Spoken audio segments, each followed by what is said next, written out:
Muy buenas tardes. Vamos a continuar con la temática de nuestras clases del segundo parcial. En esta ocasión vamos a hablar un poquito de la respuesta inmune humoral. Ayer había subido la clase de respuesta inmune celular. Vamos a continuar con lo que es respuesta inmune humoral.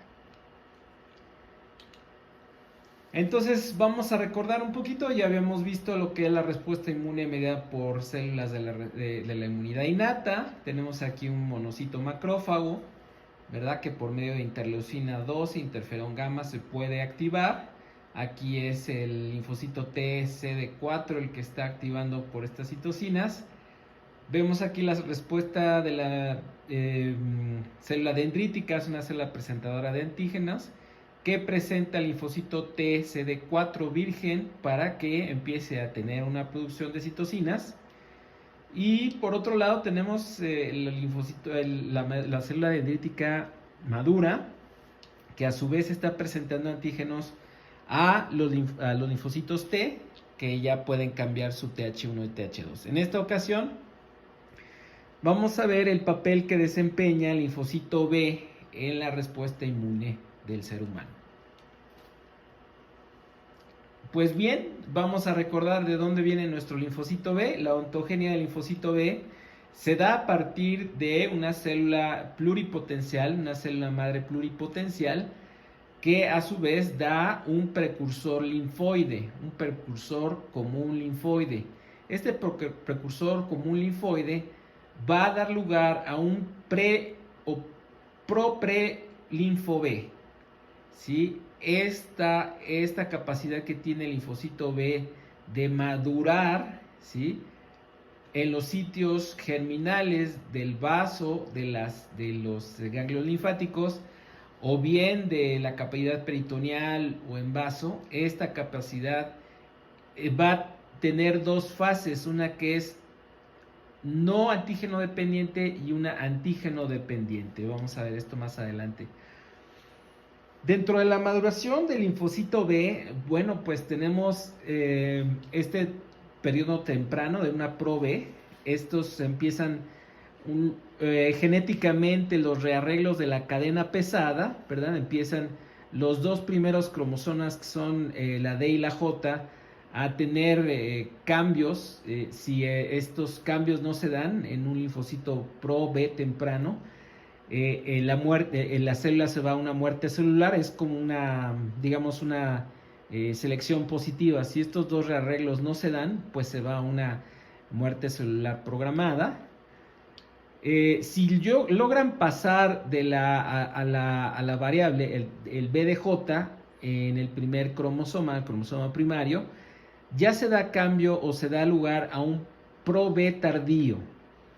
Y así va dando rearreglos en el segundo cromosoma. Si no se da este rearreglo en el segundo cromosoma, bueno, pues la célula no es viable, no es un linfocito viable, un linfocito B viable, y se va a muerte celular. Ya cuando es un linfocito pre-B, esto quiere decir que ya llegó a ganglios linfáticos, a placas de Peyer, a vaso. Ya se da aquí el son los rearreglos en el primero, segundo de la cadena kappa, y en el primero y segundo cromosoma de la cadena lambda. Si no se da este rearreglo, pues bueno, se va a muerte celular. A partir de este momento ya son fin de rearreglos dependiendo de la expresión de la cadena pesada. Nos va a dar lugar a una IgM de membrana, que es un receptor para el linfocito B, y una vez que se identifica algún antígeno va a aparecer la cadena D, IgD.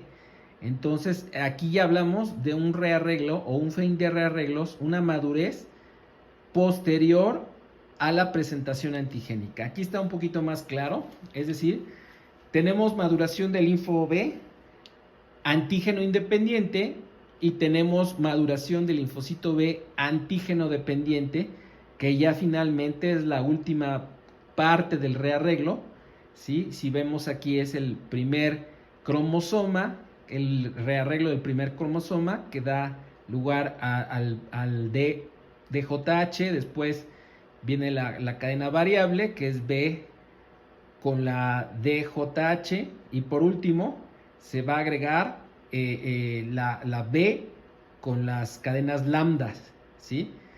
Este último rearreglo es antígeno independiente, y una vez que se da a conocer el antígeno por medio del receptor linfocito B, ya termina su maduración, se activa, se puede ir a una célula linfocito B de memoria, o ya bien migrar a médula ósea y convertirse en una célula plasmática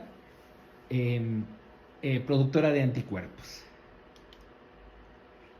Bien, ¿quién activa al linfocito B? Obviamente el antígeno, el reconocimiento de este antígeno, ya sea un antígeno foráneo, generalmente en la periferia, en los órganos linfáticos secundarios o en sangre, puede dar lugar a una célula plasmática productora de anticuerpos, que esta a su vez, recuerden, tiene que migrar a médula ósea para que empiece a producir anticuerpos y salgan a la circulación. Por otro lado, tenemos que el linfocito B de memoria, pues se va a quedar en circulación, en vaso. Tenemos ahí un gran repertorio de linfocitos B de memoria en vaso, ¿sí? Para que cuando llegue un antígeno específico se active. Bien, pues estamos hablando ya de la inmunidad humoral. Acuérdense que esta inmunidad humoral es mediada por inmunoglobulinas, lo que también conocemos como anticuerpos.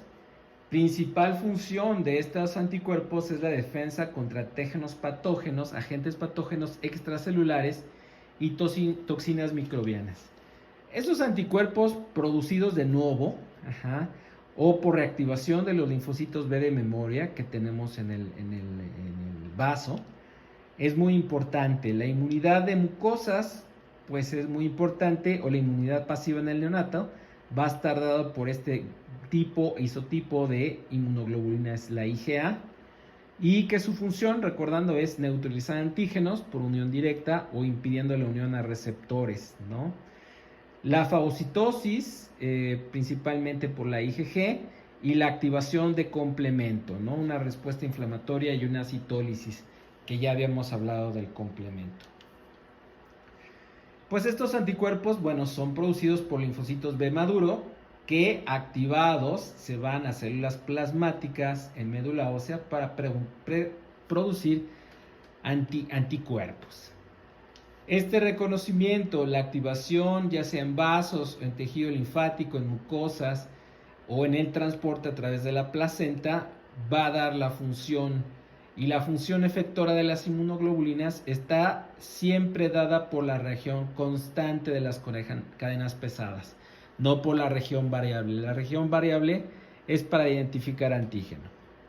Vean ustedes, aquí está todo lo que tiene que pasar para que un linfocito B se active, es decir, que un antígeno sea identificado por el BCR, la inmunoglobulina M de membrana, se internaliza, se va en el fagolisosoma del lisosoma de este linfocito B, se va a procesar el antígeno, la molécula TAP que pega aquí a la MHC clase 2, y hace una sinapsis inmunológica con el cooperador. Esto va a dar primera señal. La segunda señal son los coestimuladores, para que vean qué tipo de antígeno es, para que se produzca un determinado tipo de citocinas y sepa el linfocito B maduro, activado, qué inmunoglobulina va a procesar. Aquí tenemos cómo llega el receptor de membrana, que es una IgM de membrana del linfocito B, identifica al antígeno como tal, al microorganismo, y lo va a activar, va a tener unas señalizaciones aquí internas, se van a fosforilar estos señalizadores internos para que el linfocito B se active y a su vez sea capaz de, por medio de un MHC clase 2, hacer una sinapsis inmunológica con el linfocito T cooperador. Siempre se va a dar esto para que se active el linfocito B y pueda producir anticuerpos. Vean, esta es otra vez región constante, región variable, región de cadenas ligeras, región hipervariable, región constante, ¿sí? Esta es la que va a dar la función efectora, como ya vimos aquí. La función efectora va a estar dada principalmente por las cadenas pesadas, y esta siempre va a ser de reconocimiento antigénico. Ya una vez que está en fase de reconocimiento de antígeno, el linfocito tiene una expansión clonal, es decir, estos linfocitos B de memoria se van a clonar, ¿sí?, con esta información de este antígeno específico, para que a su vez se vayan a en una célula plasmática secretora de anticuerpos, que cambie de isotipo. Acuérdense que la respuesta inmune humoral primaria es, la primera es la IgM, la segunda, que es más tardía, es a partir de IgG de gran afinidad, como podrán ver aquí, y finalmente se va a un linfocito B de memoria. Esta es la función que hace el antígeno sobre el reconocimiento por parte del linfocito B.